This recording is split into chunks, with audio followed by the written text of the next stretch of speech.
me, forever on fire.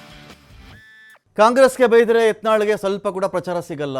ಹಾಗಾಗಿ BS ಯಡಿಯೂರಪ್ಪನವರು ಹಾಗೂ ಮಗನಿಗೆ ಬೈತಾ ಇದ್ದಾರೆ. ಮೈಸೂರಲ್ಲಿ ಮಾಜಿ ಸಚಿವ BC ಪಾಟೀಲ್ ಅವರ ವಾಗ್ದಾಳಿ ಇದು.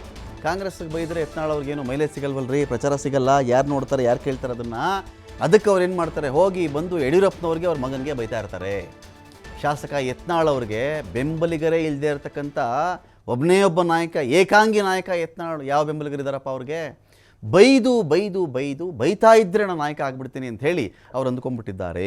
BJP ಹೈಕಮಾಂಡ್ ಎಲ್ಲವನ್ನೂ ಸೂಕ್ಷ್ಮವಾಗಿ ಗಮನಿಸ್ತಾ ಇದೆ. ಇಲ್ಲಿ ಪಕ್ಷದಲ್ಲಿ ಹಾರಾಡದವರು, ಚೀರಾಡದವರು, ಬೀಗದವರು ಬೇಗ ಮುಗಿದು ಹೋಗ್ಬಿಟ್ಟಿದ್ದಾರೆ.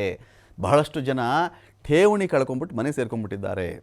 ಇವ್ರ ಕಥೆ ಕೂಡ ಅಷ್ಟೇ ಅಂತ ಹೇಳಿ BC ಪಾಟೀಲರು ವಾಗ್ದಾಳಿ ಮಾಡಿದ್ದಾರೆ. ವಿತೌಟ್ ಫಾಲೋಯರ್, ಈಗ ಅವರು ಲೀಡರ್ ವಿತೌಟ್ ಫಾಲೋಯರ್. ಲೀಡರ್ ಯಾವಾಗ ಆಗ್ತಾನೆ ಅಂದರೆ ಫಾಲೋಯರ್ಸ್ ಇದ್ದಾಗ. ಈಗ ಅವರು ಬೀದರ್ ಜಿಲ್ಲೆಯಿಂದ ಪ್ರಾರಂಭ ಮಾಡಿದ್ದಾರೆ.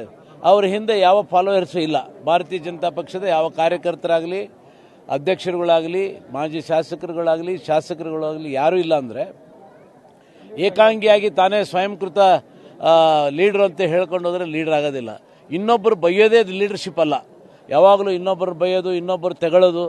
ಇವತ್ತು ಯತ್ನಾಳ್ ಅವರಿಗೆ ನಿಜವಾಗಿಯೂ ಕಳಕಳಿ ಇದ್ದರೆ ಅವರು ಕಾಂಗ್ರೆಸ್ ಪಕ್ಷ ವಿರುದ್ಧವಾಗಿ ದಾಳಿ ಮಾಡಬೇಕು, ಅವ್ರನ್ನ ಅಟ್ಯಾಕ್ ಮಾಡಬೇಕು. ಅದನ್ನು ಬಿಟ್ಟು ಅವರು ಕಾಂಗ್ರೆಸ್ ಪಕ್ಷವನ್ನು ಅಟ್ಯಾಕ್ ಮಾಡಿದರೆ ಅದು ಪಬ್ಲಿಸಿಟಿ ಆಗಲ್ಲ ಅಂತೇಳಿ ಬರೀ ಯಡಿಯೂರಪ್ಪನವರು, ವಿಜೇಂದ್ರ ಅವ್ರನ್ನ ಬೈಕೊಂಡು ಹೋಗುವಂಥ ಕೆಲಸ ಮಾಡ್ತಾ ಇದ್ದಾರೆ.